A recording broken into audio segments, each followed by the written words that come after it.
Pasensya, nahuli ako.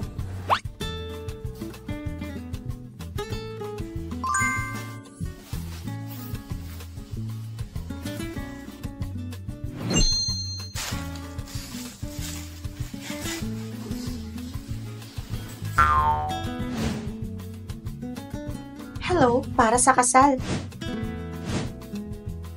Gusto ba talaga ninyo magpakasal? Ang kasal ay dapat bukal sa kalooban ninyo o baka napipilitan lang kayo. Pwede ako magpatawag ng mga pulis para matulungan kayo. Napipilitan? Hindi. Nagkakamali kayo. Gusto talaga namin magpakasal.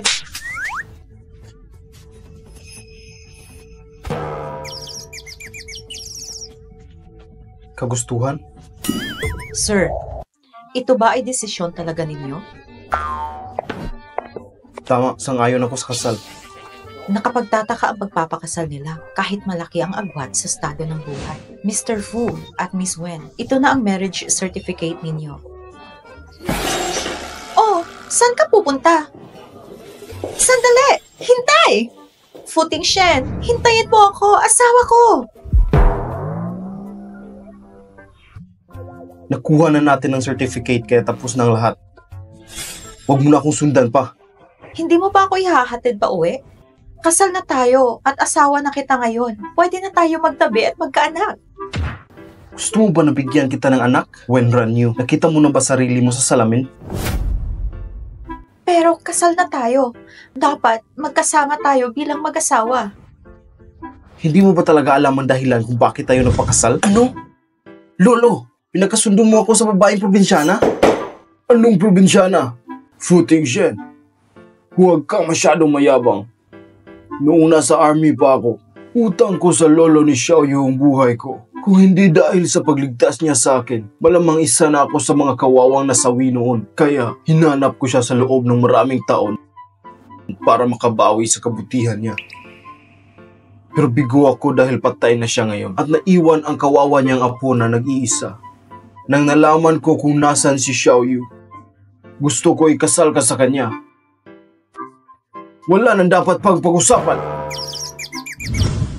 Pag-isipan mo ito ng mabuti. Hindi ba pera lang naman ang habol mo? Ang pera sa card na ito ay sapat na sa isang katulad mo. Tanggapin mo na at lumayo.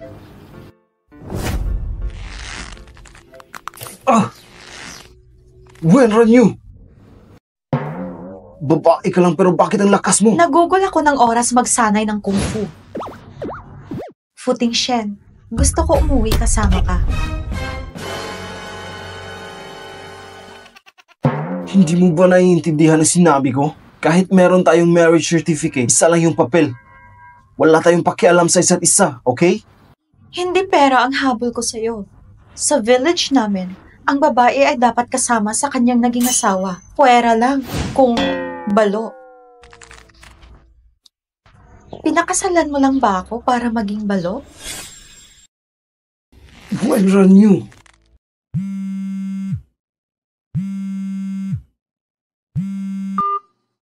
Shen, ikaw at si Xiaoyu ay may marriage certificate na, di ba? Isama mo na siya pabalik ngayon din. Gusto ko makita ang maganda kong daughter-in-law. Grandpa, ako... Anong ginagawa mo? Wala ka bang plano dalhin si Xiaoyu pabalik? Binabalaan kita. Kung hindi mo kasama si Xiaoyu, huwag mo na isipin na makakabalik ka pa.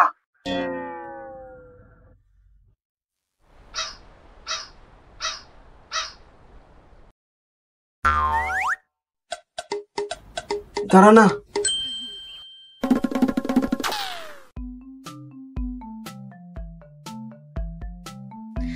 Sa wakas, nasa bahay na tayo. Huwag ka na magkunwari. Pinakasalan mo lang ako dahil sa status at kayamanan ko, tama? Hindi. Ako ay... Kung mawala ba ako, hahanapin mo kaya ako? Hindi ko na kayang maglakad pa. Huwag ka mag-alala, bata.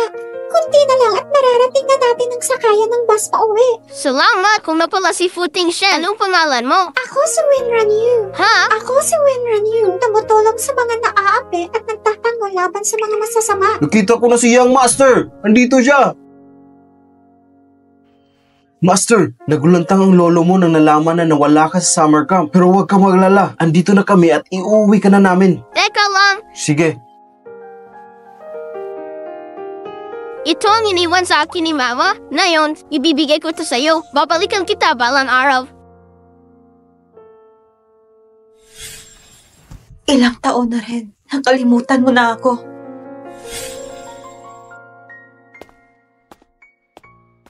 Andito na si Xiaoyu! Bilis! Bilis! Umupo ka dito sa tabi ni Grandpa. Lumapit ka kay Grandpa. Hello po, Lolo.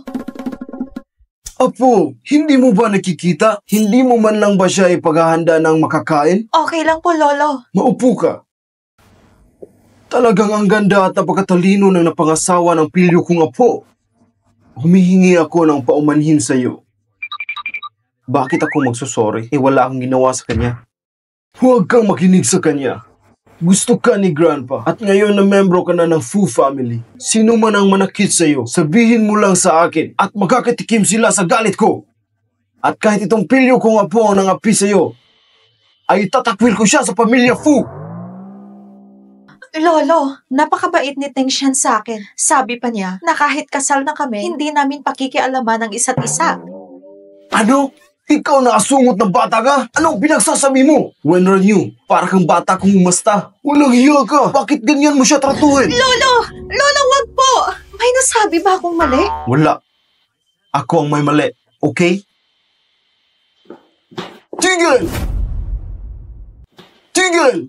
Ngayong araw kayong dalawa ay meron ng marriage certificate. Hindi ka pwedeng umalis na lang. Lolo, ginawa ko na ang gusto mo. Nakuha na namin ng certificate. Ano pa ba ang gusto mo? Lapastangan na bata! Ay! Grandpa! Anong nangyayari sa'yo? Lolo! Xiaoyu, huwag mo na patulan si Teng Shen. Wala siyang silbi. Tulungan mo ako na patinuin ang lalaking yan. Huwag po kayong mag-alala. Kasal na kami ngayon. Kaya ako na ang bahala sa kanya. Ikaw!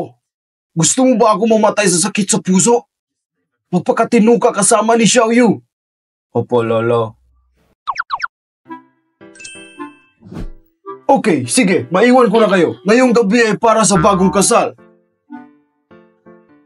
Xiaoyu, dapat galingan mo at bigyan si Grandpa ng great-grandson.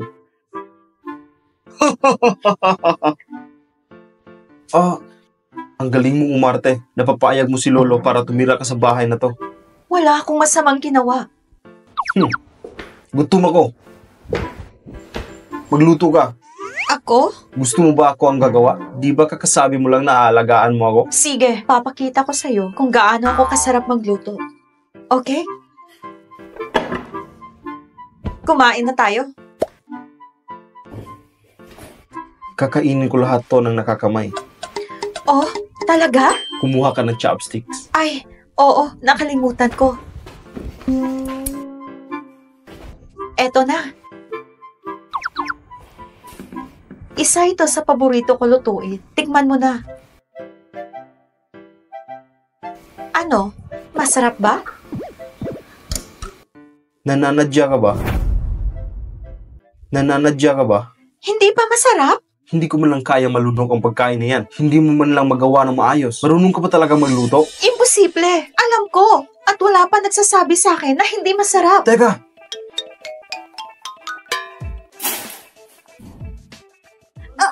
Bakit ang alat? Ikaw lang naman ang luto niyan, di ba?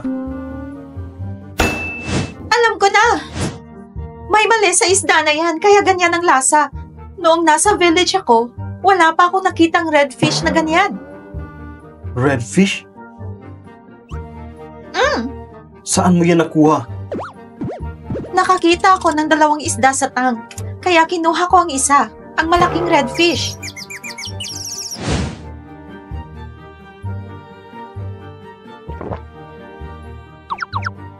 So ang isdang niluto mo sa akin ay nakuha mo dito? May problema ba? Alam mo ba magkano ang halaga niyan? Magkano? 2,680,000 at pinakamahal sa market price. Congratulations, sinayang mo ang parehong halaga ng isang mansyon. Patawad! Hindi ko sinasadya. Hindi ko alam na napakamahal ng isdang yan. Wala akong pakialam kung sinasadya mo o hindi, pero napakalaking perwisyo ang ginawa mo. Saan ka pupunta? Lalabas. Bakit? Kailangan ba pati yan ipagpaalam ko sa'yo? Hindi, pero naalala mo ba? Tumigil ka! Ayaw ko na makinig pa sa'yo.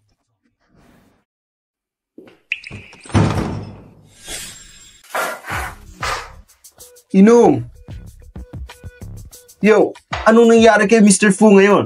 Di ba bagong kasal ka? Dapat masaya kang kasama ang asawa mo. Pero andito ka at umiinom. Narinig ko na ang lolo niya ang pumili ng pakakasalan niya at ang babae ay galing sa probinsya. Ang narinig ko yun, nakakawala ng gana. Hindi ka tatahimik, makakatikim ka sa galit ko. Hindi ako ang napakasundo sa iyo na pakasalan ng probinsyana na babae na yon.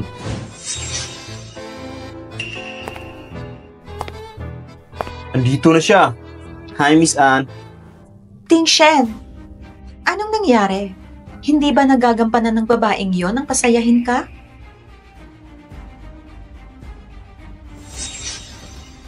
Isa lang siyang ordinaryong babae. Kung ayaw mo sa kanya, iwan mo siya at huwag kang magtiis pa. Si Mr. Fu ay isang masunurin na anak. Kahit na merong hindi pagsang-ayon sa kanya. Pag ang matandang yon ang nagsabi at nagpasya, nagiging sunod-sunuran na lamang siya.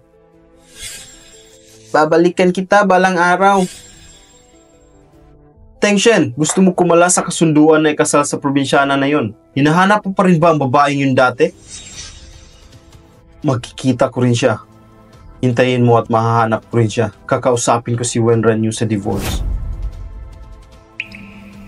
Ting Shen, alam ko na ayaw mo ang babaeng na pangasawa mo. Kung may kailangan ka at hindi ka na masaya, andito ako palagi para sa'yo. Hindi na kailangan. Okay, ngayon ay isang magandang araw para kay Mr. Fu. Magdiwang tayo. Ipagdiwang natin ang nalalapit na divorce ni Mr. Fu at Xiao Yu.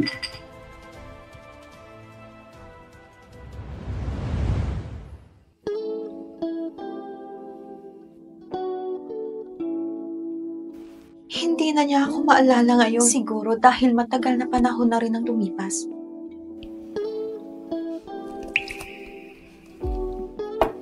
Pag nakita mo ang bracelet na to, malalaman mo kung sino ako. Napakagandang pot! Maganda ito para taniman ng mga gulay.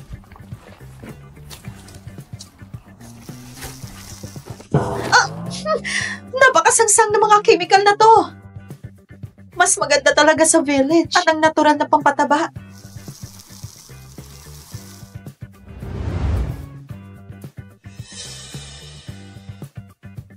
Butler Wang. Master, nakabalik ka na. Anong masamang amoy na iyon? Anong masamang amoy na iyon? Ang binibini ay nagtatanim ng gulay sa hardin. Butler Wang, ang probinsyanang asawa ni Teng Shen ang nagkalat ng nakakahilong amoy na iyon. Napakasangsang. Bitawan mo ang tanim na yan! Ha? Wenran Yu! Miss, bakit mo binunot ang mga orchids? Yan ay mga damo at hindi yan mapapakinabangan. Sinasabi ko sa inyo, pwede tayo magtanim ng peppers, onion, at iba pa. Ang mga pananim na ito ay ang pinaglalaanan ni Young Master ng pera. Ang mga magagandang orchids ay galing pa sa abroad.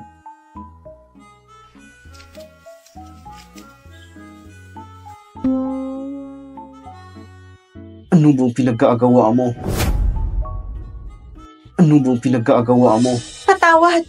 Hindi ko alam na mahalaga ang mga orchids na yan. Akala ko mga ligaw na damo lang. Kung wala kang alam, pwede ba wag mo nang pakialaman? Mga ignorante talaga ang galing sa probinsya. Wala ka man lang alam kay Ting Shen. Napakamalas na pinakasalan ka niya. Pwede ba wag ka nang maglikot pa? Wag ka nang gumawa pa ng gulo. Tama.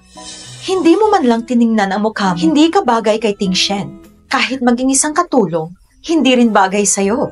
Pasensya na. Pero hindi ko talaga alam na mahal ang orchids na yun. Akala ko mga damo lang. Hindi ko alam na mahal yun. Damo, mahirap na babae galing sa mababang pamilya talaga siya. Hindi man lang niya alam tungkol sa orchids. Teng Shen, ang asawa mo ay sadyang low class. Hindi ko alam ang iniisip ni Grandpa at pinakasal ka sa babaeng yan.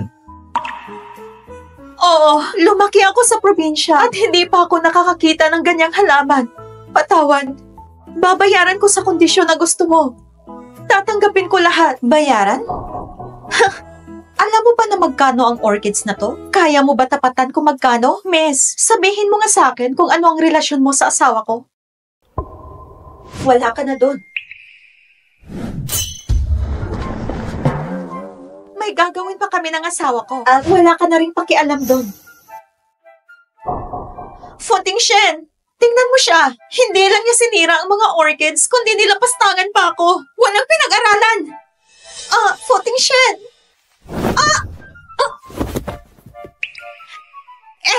Huwag mong hawakan ng madudumi mong kamay si Footing Shen. Ang dumi! Wenran Yu, nangako ako kay Grandpa na magpakasal sa'yo.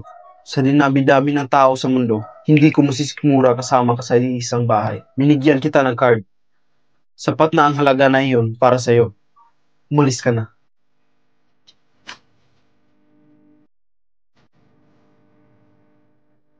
Narinig ko naman, di ba? Sabi ni Ting Shen, umalis ka na. Umalis ka na dito! Wala pa akong nakitang kasing kapal ng pagmumukha mo. Kahit pagkatapos mo sirain ang mga orchids, ipagpipilitan mo pa rin ba sumiksik sa full family? Anong ginagawa ninyo? Kumilos kayo! Narinig nyo naman, di ba? Sabi ni Ting Shen, umalis ang babaeng to. Hindi ba ninyo alam kung anong relasyon ko kay Ting Shen? Sundin niyo ang utos ko! Dali! Teka! Bitiwan niyo ako! Buksan niyo ang pinto! Buksan niyo ang pinto! Buksan niyo ang pinto! Footing Shen! Baliw ka! Hindi na ako pwede bumalik sa mga fu. Dapat makahanap ako ng matitirhan.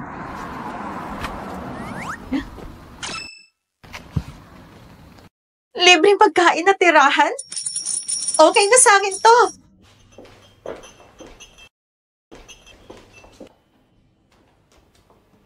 Hello po, andito na po ang wine niyo.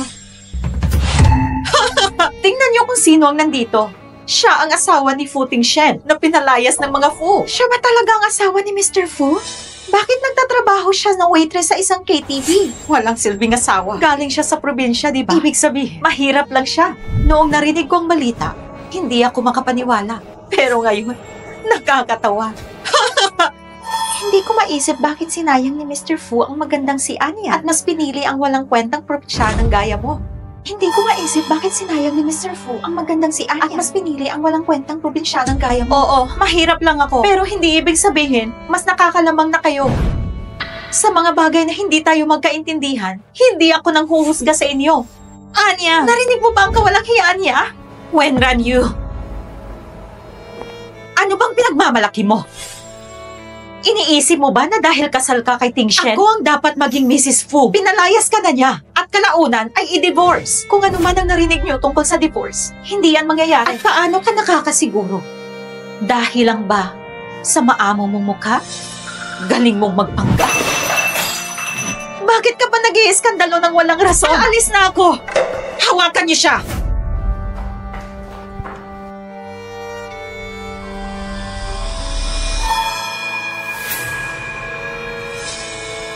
Kung sirain ko ang maganda mong mukha, ano pa kaya sa tingin mo ang magiging silbi mo kay Ting Shen? Ay, hindi talaga nagdalawang isip ang asawa mo na umalis. Iniwan pa niya lahat ng mga gamit niya. Itapon mo lahat ng basurang yan. Isang bracelet. Ang sabi ko, itapon mo lahat ng basurang yan. Buster, ang bracelet na ito.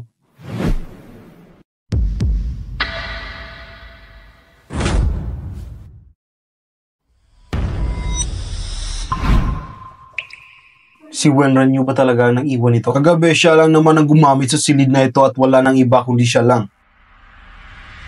Wenran Yu, siya na ba talaga ang hinahanap ko? Ano pa ginagawa mo? Hanapin mo kung nasaan si Wenran Yu. Master, alam ko na kung nasaan si Miss Ran Yu. Nagtatrabaho siya bilang waitress sa isang KTV. Ayon sa source, pumunta din si Miss Ann sa nasabing KTV. Nagtangkang sakta ni Miss Ann si Miss Ran Yu, pero tinatanggi niya ito. Wenran Yu, hintayin mo ako.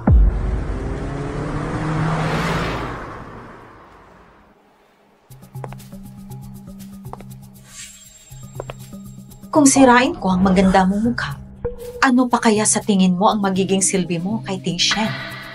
Bakit hindi ka makapagsalita? Natatakot ka na bang kalabanin ako? Umaasa ka lang sa wala. Paulit-ulit kong sasabihin sa'yo, wala kang mapapala. Nasa alanganin na sitwasyon ka na. Nagtatapang-tapangan ka pa? Wenran Yu! Nasa alanganin na sitwasyon ka na. Nagtatapang-tapangan ka pa? Wenran Yu! Futing Shen! Andito ka ba para iuwi ako? Okay ka lang ba? Okay lang ako. Nakita mo ba ang nilagay ko na Futing Shen? Itong walang hiyang probinsyanang babae na to ay pinuli ako. Binuli ka?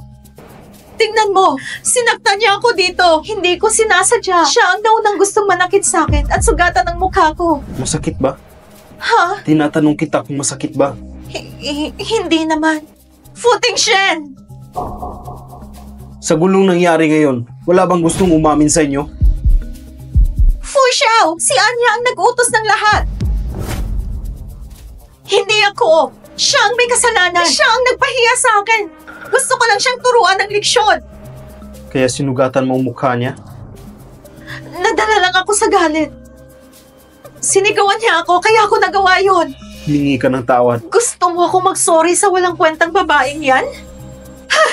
Ayoko! Siya ang asawa ko. Kung hindi ka hihingi ng tawad, puputulin ko kung ano man ang ugnayan natin. Futing Shen! Hindi mo rin naman gusto ang probinsyanang babae na to, di ba? Bakit mo pa siya pinagtatanggol? Ikaw na ahas ka! Hindi ba tayo tapos? Sa huling pagkakataon, hiningi ka ng tawad. Sige, palalampasin kita ngayon dahil kay Futing Shen. Swerte ka lang. Pero alam ko na hindi ka magtatagal sa bahay ng mga Fu. Patawad. Kung magmamatigas ka, tatawagan ko ang daddy mo at siya na ang bahala sa'yo. Wag! Wag! Futing Shen! Hihingin ako ng tawad sa kanya. Huwag mo na ipagpaalam sa papa ko. Wenran Yu, hindi ko sinasadya ang nangyari. Patawarin mo ako. Kalimutan na lang natin ang lahat.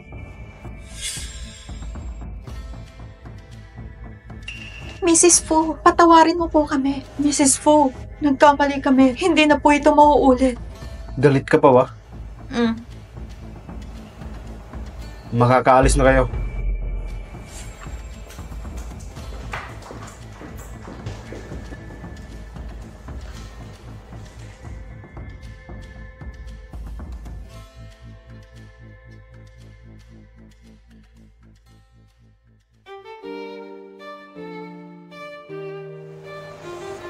Futing Shen, salamat sa pagtatanggol sa akin. Bakit ba hindi ka nag-iisip? Kung huli na ako sa pagdating, sigurado nasaktan ka na.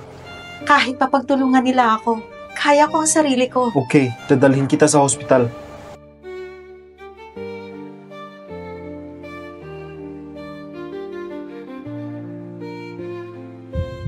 Anong problema?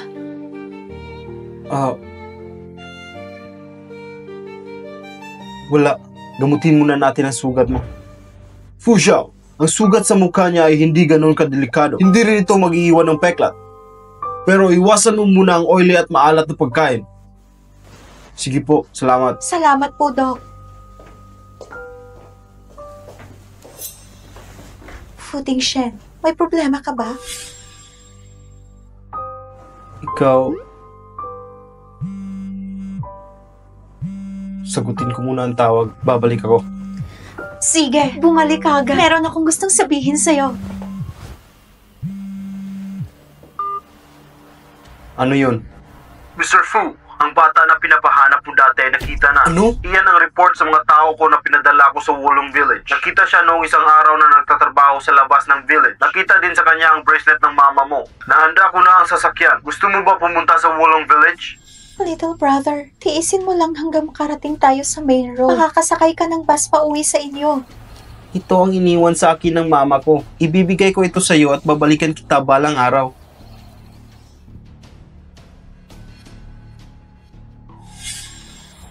Sige.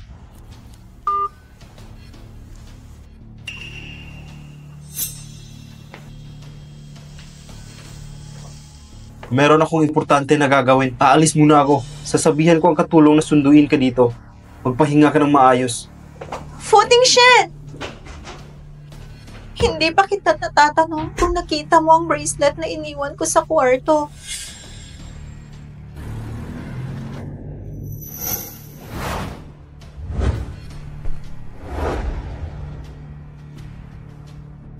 Mr. Fu, nag-imbestiga ako ng maigi. Ang may-ari ng bracelet ay si Zhang Shen. Sinubaybayan ko siya ng maraming taon dahilan ng pagpapadala ko ng tao sa Wulong Village. At ngayon, nakita na siya. Nakakapagtataka dahil si Miss Ran Yu ay galing din sa Wulong Village.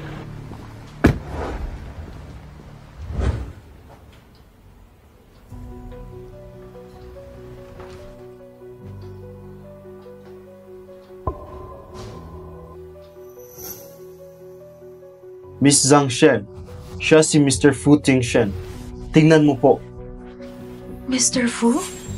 Ang tagapagmana sa pinakamayaman na pamilya sa bansa. Bakit pinuntahan niya ako dito? Miss Zhang Shen, ilang taon din ang ginugol ni Master para hanapin ka. Nakita ko na suot mo ang red string bracelet na yan. Oo.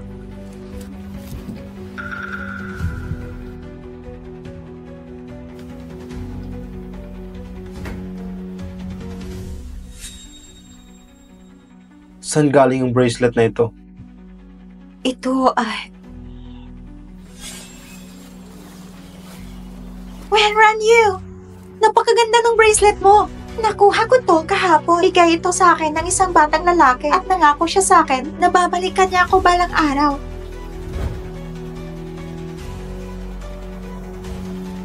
Pero, isa lang tong ordinaryo na red string bracelet. Pwede akong bumili ng ganito.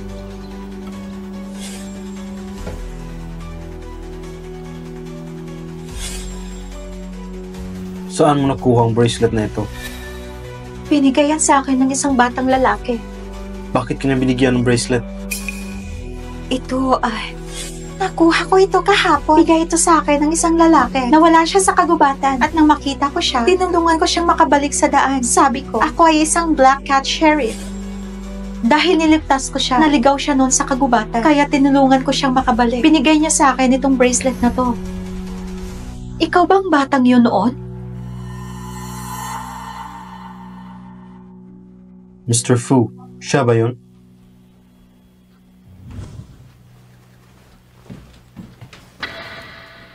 Narito ang 5 million. Niligtas mo ako. Ito ay isa lamang reward sa ginawa mo.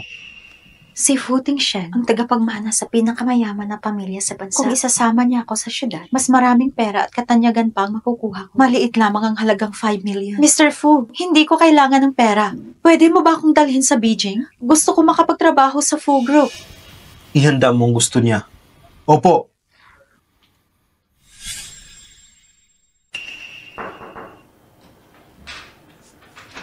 Mr. Fu, napasikaso ko na sa HR department ang pagpasok ni Miss Zhang Shen sa kumpanya. Master, yan ay... Naalala ko ang sabi mo si Miss Wen Ran Yu ay galing din sa Wulong Village. Opo, ayon sa report, nalaman ng lolo mo na si Miss Wen ay galing din sa Wulong Village. Doon kami nagsimula para makita ang babae na hinahanap mo. Pumunta ka sa Jade Research Institute. Maraming mga lumalabas na peke na gumagaya sa bracelet na to. Saka natin malalaman kung ito ang original. Kailangan ko siyang mahanap. Ang babae na nagligtas sa akin. Galing ba yan kay Miss Wen? Wen Ran Yu. Zhang Shen. Habang hindi pa lumalabas ang result kung sino sa kanilang dalawa ang nagsasabi ng totoo, dapat manatili itong lihim at hindi nila malaman. Okay. Oh, tumawag ang lolo mo. Pupunta siya sa hospital para sunduin si Miss Wen. Sinabihan din niya si Miss Wen na pumunta sa kumpanya para hanapin ka. Nag-book din siya ng restaurant para sa inyo ni Miss Wen para sa dinner. Pupunta si Wen Ran Yu sa kumpanya? Yan ang utos ng lolo mo. Hindi siya pwedeng suwayin ng sinuman. Ayaw talaga akong tigilan ni lolo. Miss Anya, ano po ang ginagawa niyo dito? Narinig ko na merong babaeng pinapasok si Tingshen sa Fu Group. Ito ay sakop ng internal staff ng pamamahala, paumanhin, pero hindi po pwedeng makialam. Nasaan bang babaeng yan? Palabasin mo siya! Huwag mong subukang pigilan kami. Kung mahal mo pang trabaho mo. Miss, wag na po natin palalain ang sitwasyon. Ito ay desisyon na ng Fu Group, kaya wala po kayong karapatan na makialam.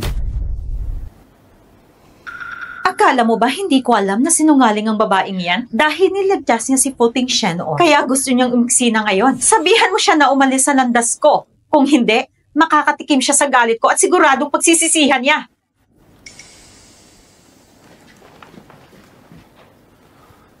Mr. Fu, bakit ba napakahabulin mo ng maraming babae? Grandpa, andito na po tayo. Ako na maghahanap kay Fu Tingshen. Hindi mo na kailangan samahan ako. Okay, sige, hahayaan na kita at gawin mo ang gusto mo. Sige po, Grandpa. Oh, puntahan mo na siya.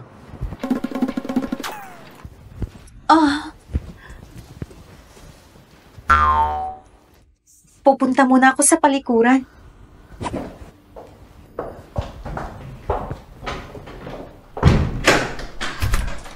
Ang walang hiyang babaeng yon? Dahil lang niligtas niya si Tingxian noon? Nakakainis? Walang hiyang babaeng yon? Yun lang. Anya? Ako bang tinutukoy niya? Walang hiyang babaeng yon? Anya, isang simpleng probinsyanang babae lang siya. Ni isang hibla ng buhok mo, di niya kayang tapatan. At saka, sino bang hindi nakakaalam na galit si Mr. Fu sa mga taong gustong suklian ng utang na loob? Tingnan natin, pag nagtagal, si Mr. Fu pa ang mandidiri sa kanya. Isang mahirap na dagang taga-probinsya, iniligtas niya si Mr. Tingxian noon, kaya pwede na siyang umangat at maging isang phoenix. Ano bang klaseng tao siya? Karapat-dapat ba siya? Yun lang.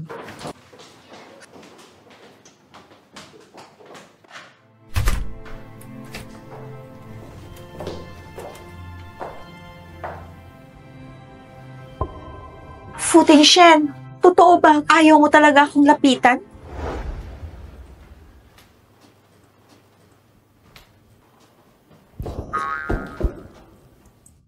Wen Ranyu, anong problema mo? Naglalakad ka nang hindi tumitingin. Pasensya na. Anong nangyayari sa'yo? Isang mahirap na babae lang siya mula sa probinsya. Akala niya, iniligtas niya si Mr. Fu Tingxian, kaya pwede na siyang umangat at maging isang phoenix. Ni hindi nga siya marunong tumingin sa salamin. Karapat-dapat pa siya? Yun lang. Fu Tingxian, alam mo na ba kung bakit ako lumalapit sa'yo? Hindi mo ba alam na ikaw ang pinakasalan ko? Eh bakit parang galit ka sa akin? Dahil nanatili ka sa pamilya at inaangkin mo ang posisyon bilang Mrs. Fu, dapat ba ako matuwa? Fu Tingxian, napakasama mong tao. Ayoko na sa'yo.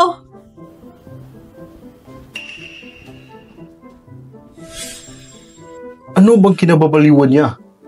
Alam ba ng asawa niyo tungkol kay Miss Zhang mula sa Wulong Village? Nagalit si Mrs. Fu nang marinig yon. Anong karapatan niyang magalit? Yun din ang iniisip ng asawa niyo. Parang masyadong mabigat ang sinabi niyo. Sige na, ibalik mo yung kwintas na nabili natin dati sa auction sa France. Yung sapphire necklace. Ibigay mo sa kanya. Opo, sisiguraduhin kong makukuha niyo ang dalaga. Niloloko mo ba ako? Malapit na ang karawan ni Lolo. Baka kung anong maisuot niya. Nakakahiya.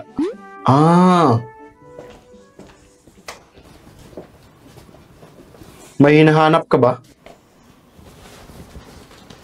May nawala sa'yo? Wala. May chismis lang kasi na sinabi mo raw na wala kang pakialam sa akin. Wala na. Ako na lang ang maghahanap. Pakiusap. Umalis ka na. Ano naman yan? Sira ka na naman ba? Wala kang pakialam.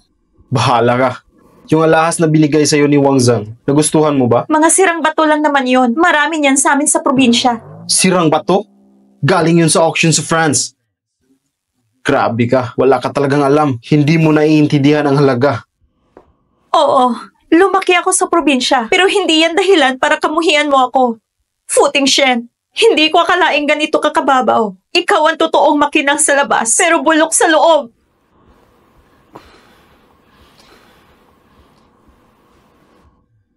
Wala akong pakialam sa iniisip mo. Pero malapit na ang karawan ni Grandpa. Nakikiusap ako magpakabait ka. Huwag mong ipahiya ang pangalan ng pamilya.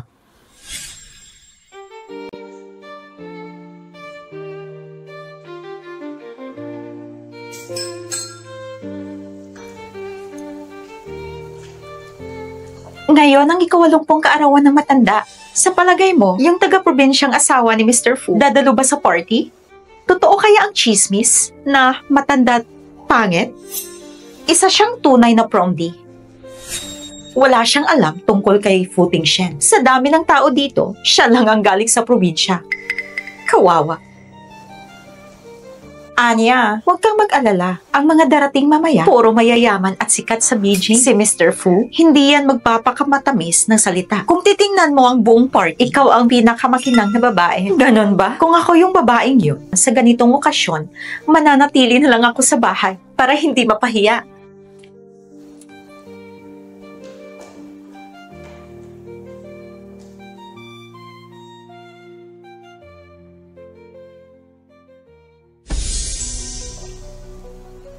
Ang kapal ng mukha niya. Yung babae sa tabi ni Mr. Fu Xiao. Anak ng sino yan? Bakit ngayon ko lang siya nakita? Siya yung asawang taga-probinsya ni Mr. Fu. Siya?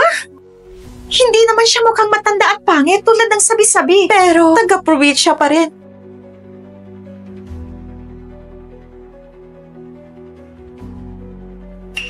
Walang hiya kang babae ka?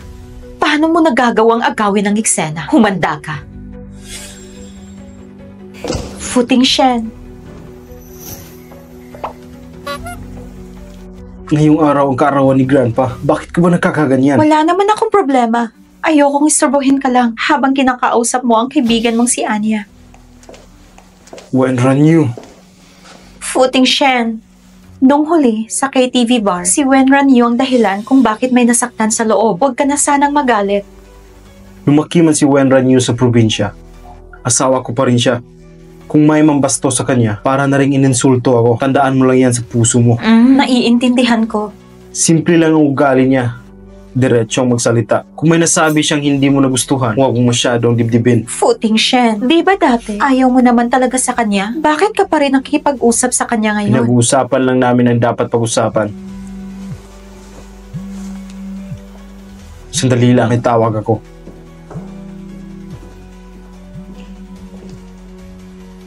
Hoy, probinsyana, hindi ko inakalang maglalakas loob kang dumalo sa kaarawan ni Grandpa Fu. Asawa ako ni Futing Shen. Bakit hindi ako pwedeng dumalo? Asawa? Hindi mo pa alam ano? May mahal na si Ting Shen. Nagtatrabaho siya sa kumpanya ng mga Fu. Yung titulo mong ginang Fu, mukhang malapit na ring mawala. Anong ibig mong sabihin? Gusto mong malaman? Sumama ka sa akin at ipapaliwanag ko.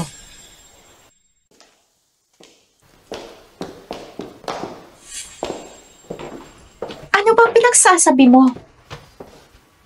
Ang daming tao sa labas. Tara na sa loob. Oh! Buksan mo ang pinto! Buksan mo to, Anya! Tumahimik ka! Magpakabait ka muna ngayon. Manatili ka sa loob. Gusto kong ako ang maging sentro ng atensyon sa salo-salo. Kaya tumahimik ka!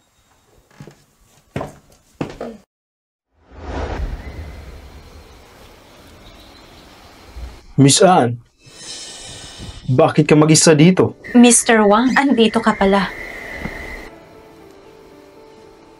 Napakaganda mo pero nag-iisa ka lang. Nalulungkot ako sa nakikita ko. Kung hindi lang ako takot sa Wang Group, matagal ko nang binaliwala ang tangang to. Medyo masama ang pakiramdam ko. Pasensya na kung di kita masasamahan ngayon. Miss Anne, saan ka pupunta? Naboboring na akong minom mag-isa. Miss Anne, inom ka muna, kasama ako. Naku, wag na. Mahilig ka naman sa mga babae, di ba? Lahat alam yan. Pero sa salo-salo ngayon, may dumating na napakagandang babae. Di mo pa ba alam? Nandito na ako, pero di ko pa siya nakikita. Nasa second floor siya ngayon. Malalaman mo rin mamaya, Mr. Wang. Sasamahan kita. Kung may ganoong babae talaga sa party na to, hindi ko siya palalampasin. Tara na! Sige po, Mr. Wang. Wenran Yu, hindi ko man nasira ang mukha mo noon. Ngayon, sisirain ko ang pangalan. Palalayasin kita sa kabisera na puno ng kahihiyan. Ang swerte talaga ng matanda. Buong syudad nagtataka. Kaninong birthday party ba ito? Sobrang ingrande. Kasalanan yan ng mga kabataan. Pasensya ka na at napatawa ka pa. Ting Shen, halika. Ipakikilala kita sa tiyuwang mo. Lolo, tiyuwang. Ang sabi nila ikaw daw ay bata pa pero napakagaling na. Kung kalahati lang ng galing mo meron ako. Kahit gaano ka pa kagaling. Bakit hindi mo pa rin ako bigyan ng mabait na apo sa tuhod at manugang? Nasaan si Xiaoyu? Bakit hindi siya sumama? Andito na siya, Lolo. Tatawagin ko siya. Lolo Fu, katatapos ko lang makasalubong si Miss Wen. Pumunta siya sa Silid Aklat. Sabi niya, may inihanda raw siyang birthday surprise para sa'yo. Anong regalo kaya ang inihanda ni Xiaoyu para sa akin? Wala akong alam, Lolo. Lolo Fu, tara, tingnan natin. Gusto rin naming makita kung anong regalo ang inihanda ng asawa ni Mr. Futing Shen para sa'yo. Maganda yan. Tamang-tama. Ipakikilala ko na rin ang asawa ng apo ko.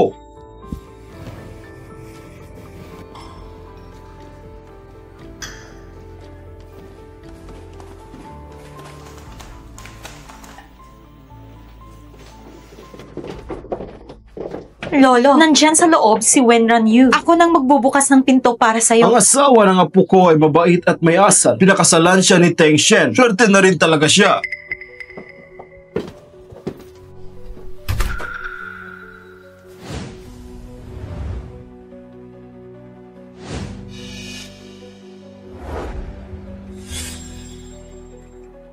Huh?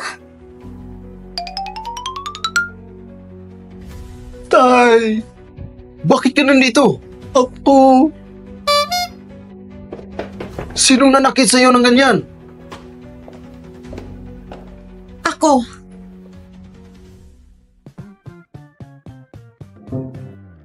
Anong ginagawa mo dyan? Anong ginagawa ko rito? Naghihintay ka sa labas? Parang hindi mo alam. Sige nga, sabihin mo kung bakit. Wenran Yu, anong ginagawa mo? Bakit ka galit na galit? At bakit nakatali si Wang Xiao sa upuan? Saan ba galing ang babaeng to? Ang lakas ng loob mong sakta ng anak ko? Ginoong Wang, paano mo nga balak harapin ang asawa ko? Fu Xiao, asawa mo ang babaeng to? Ginoong Wang, kahit galit ka pa, dapat mong unawain mo na ang buong pangyayari bago tayo magkwintahan. Si Wang Xiao, walang paalam na pumasok sa kwarto ng pamilya Fu. Anong ginagawa niya dito? Fu Tingshen, ang lalaking yan, inagaw ang asawa mo. Fu Tingshen, ang lalaking yan, inaagaw ang asawa mo. Sa itsura mong yan, gusto mo pa rin akong pahiyain?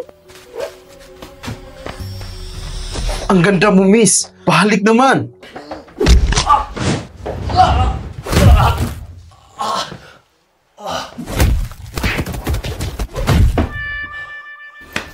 Ang bastos mo! Maghintay ka na lang mapasok sa kulungan ng mga baboy. Fu Xiao, wala akong alam sa nangyayari.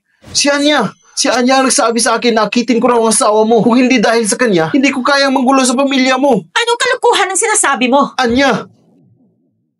Ikaw yon. Ikaw ang nagsabi sa akin na may magandang babae sa taas. Kung hindi dahil doon, bakit ako papasok dito? Ikaw nga itong nilalandi si Wenran Yu. Bakit ako ang sinisisi mo? Ano ba talagang nangyayari? Kung sabihin ko sa'yo, maniniwala ka ba? Ipaliwanag mo. Si Anya ang nagkulong sa akin sa kwartong to. Tapos, dumating tong manyakis na to. Wenran Yu! Huwag mong subukang ibintang sa akin yan. Kung ayaw mong maniwala, bahala ka na. Fu Tingshen, Baka si Wenran Yu talaga. Gusto niyang akitin si Wang Xiao pero nabigo. Ibinibintang niya pareho sa akin ang nangyari. Sinungaling ka! Hindi yan ang totoong nangyari! Ginoong Fu, totoo po si Anya ang nagsabi sa akin na hayop ka, nakakahiya. Umuwi ka na lang. Sandali lang. Ay! Fu Xiao, wala siyang modo. Nabastos niya si Ginang Fu at ako na ang magtuturo ng leksyon sa kanya. Uwi? Hindi uwi. Walang hiya kang bata ka. Lumuhod ka at humingi ng tawad. Ginoong Fu, patawarin mo po ako. Pasensya na talaga. Pakiusap. Patawarin niyo po ako. Patawarin ka? Pero asawa ko siya. Ayokong may nangaapi sa kanya. Walang hiya ka. Ang lakas ng loob mong paglasahan si Ginang Fu. Hintayin mo makauwi tayo. Ay, alam ko na po nagkamali ako. Ginoong Fu, nangangako ako. Hindi ko na po kailanman gagambalain si Ginang Fu. Pakiusap po. Ginoong Fu, sa tingin niyo ba ay sapat na yon? Sa susunod, kapag andyan si Ginang Fu, uutusan ko ang anak kong umalis agad. Sa palagay niyo po ba ayos na yon? Umalis na kayo. Fu Tingshen, sa baryo namin, ang mga nanggugulo sa may asawa ay ikukulong sa kulungan ng baboy. Sa baryo namin, ang mga nanggugulo sa may asawa ay ikukulong sa kulungan ng baboy. Kulungan ng mga baboy? Tay! Gusto niyong subukan? Lumayas na kayo. Grabe kayo rito. Parang walang mga batas. Bansa ito na may batas. Ah, ganon? Huminto ka muna dyan. Fu Tingshen! Anya, sinabihan na kita, huwag mong inaapi si Wenran Yu. Fu Tingshen, bigyan mo pa ako ng isang pagkakataon. Pangako, hindi ko na siya aapihin ulit. Si Xiao Yu ay parte ng pamilya Fu. Siya ang mahal kong manuga. Sino mong magtangkang apihin si Xiao Yu, hindi kayo magkakalusot sa amin. Anya, mula ngayon, huwag ka nang bumalik dito sa bahay ng pamilyang Fu. Hindi ka na namin tinatanggap. Lolo Fu. Fu Tingshen, magkababata tayo. Talaga bang pipiliin mo ang babaeng yan na galing lang sa probinsya at kalimutan mo na ako? Fu Tingshen, kung maniniwala ka sa babaeng nanakit kay Xiao Yu, lumayas ka na rin sa pamilya Fu. Anya, narinig mo naman si Lolo. Huwag ka nang lalapit sa bahay ng Fu at huwag na huwag kitang makikitang lumalapit kay Wenran Yu. Dahil kung mangyayari pa yan, ang negosyo ng pamilya An at Fu ay matatapos na.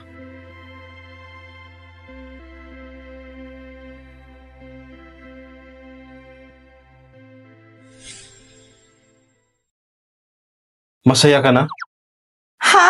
Tinulungan ka ni Lolo. Pinalayas niya si Anya. Wala namang gugulo sa'yo. Futing Shen, bakit parang ang weird mong magsalita? Pinalaya si Anya dahil sa sarili niya kasalanan, hindi dahil sa akin. Ang talas ng dila mo. Wala kang utang na loob. Anong ibig mong sabihin dyan? Ayoko na makipag-usap sa lalaking hindi marunong tumupad. Wenran Yu, Xiao Yu, mabait at maayos na bata. Teng Shen, kapag may tampuhan kayo, magpakakumbaba ka ng kaunti. Lolo, pinakailaman niya ang redfish ko. Hinila niya ang orchids ko. Ginulo niya ang buhay ko. Hindi pa ba sapat ang pagpapasensya ko?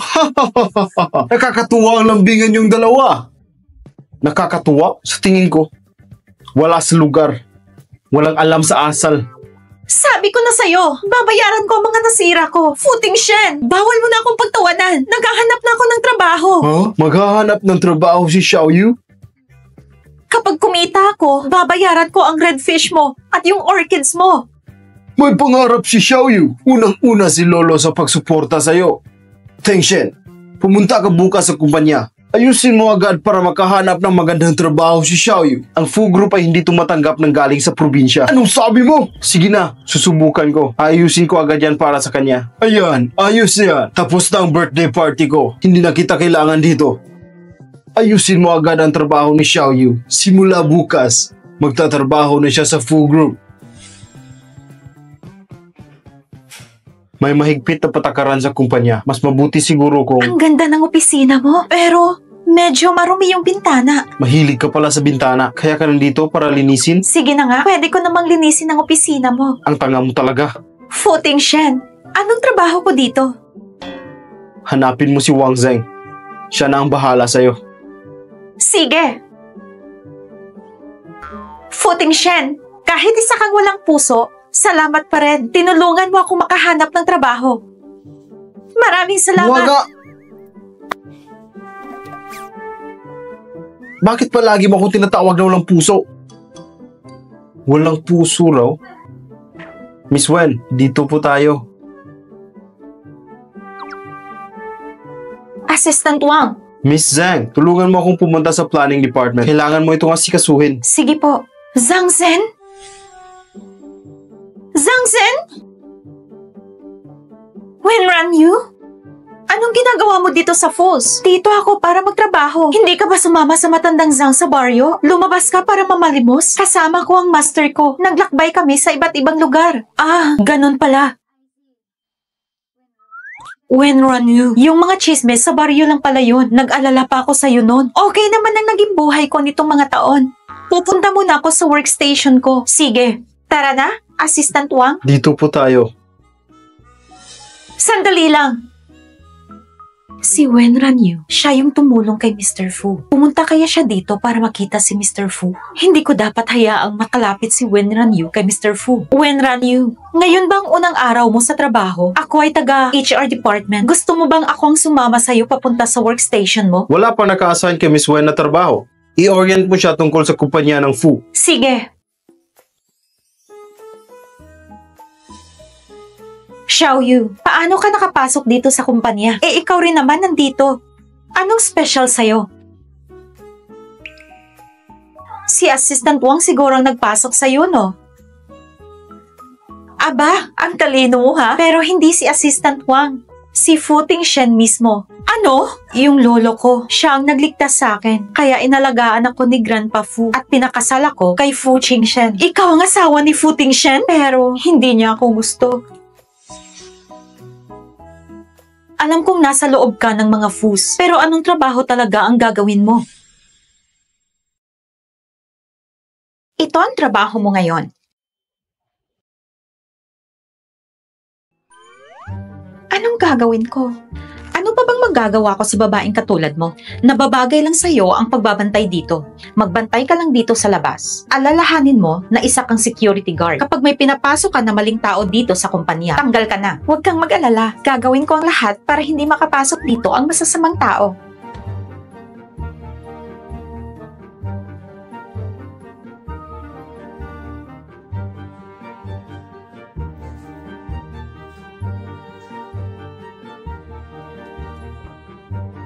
Miss Zhang, ano po gusto mong gawin namin? Kita niyo ang babaeng yan? Pahirapan niyo. Para naman masubukan din kung gaano siya talaga kagaling sa trabaho. Huwag ka pong mag-alala. Kami na po ang bahala sa kanya.